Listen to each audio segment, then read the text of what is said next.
If you go to the end of the road, past Colin's house, on the left, you will see a field with some old fruit trees. A little house used to be there where a man named Davis lived.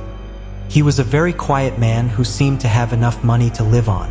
He didn't work on the farms, but he always went to town on market days.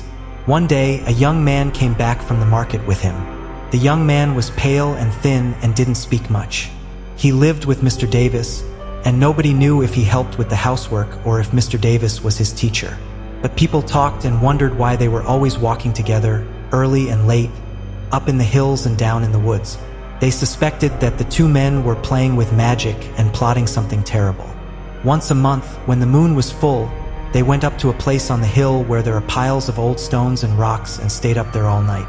Someone once asked Mr. Davis why he went to such a dark, lonely place in the middle of the night.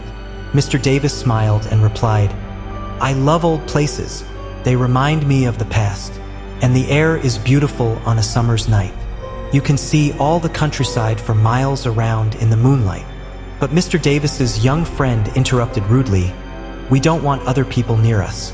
We just want to talk to each other." Mr. Davis seemed annoyed at his young friend's rudeness, and he politely explained, "People say that there are bodies under those old stones, the bodies of dead soldiers. I know farmers sometimes find old bones and pots when they are working in the fields around here. I'd like to know more about how those people lived and who their gods were. I think they probably practiced magic." Then, one morning in September, something terrible happened. A farm worker had to go up to the top of the hill, to the woods, very early when it was still dark. In the distance, he saw a shape that looked like a man in the early morning fog. As he came nearer, he saw that it was a man. It was Mr. Davis's friend, dead, hanging from a tree. Near his feet was a knife, covered in blood. The poor farm worker was terrified and ran back down the hill to the village. He woke up some of the villagers to tell them about the terrible sight, and some men went back up the hill with a horse to bring down the body.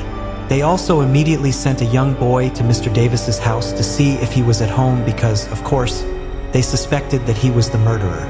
When they cut down the young man's body from the tree, they were surprised to see that the clothes he was wearing were all black, like the clothes that vicars used to wear many centuries ago. When the men's horse came near the tree and the dead young man, it screamed and tried to run away, but the men were able to hold it, and they finally got back to the village with the body across the terrified horse's back. In the village, they found the young boy standing in the main street with several women standing around him. He was as white as paper and would not say a word.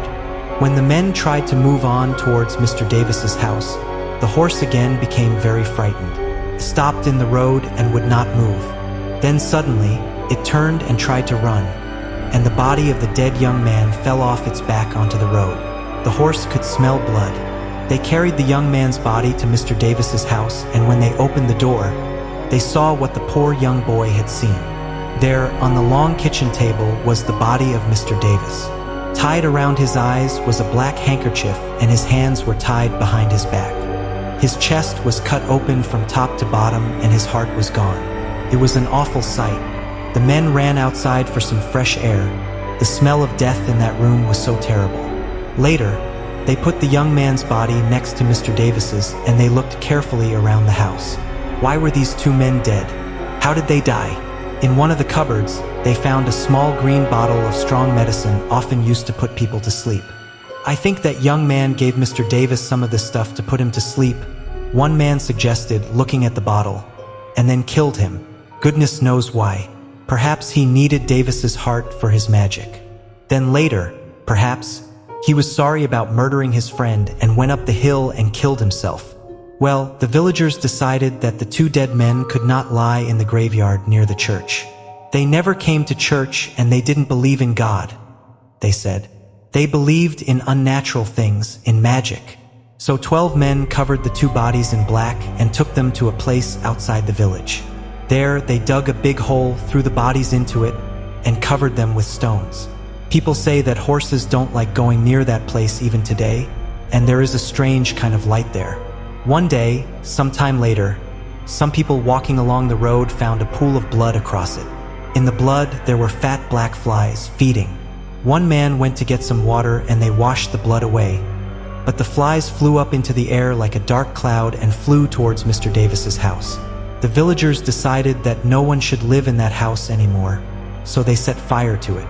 The house burned down completely, but for a long time, people said that they often saw Mr. Davis and the young man standing at night when the moon was full, in the road near the burnt house on the hill. Only the flies live there now. Perhaps it is only the flies who know why those two men played with magic and why they died the way they did.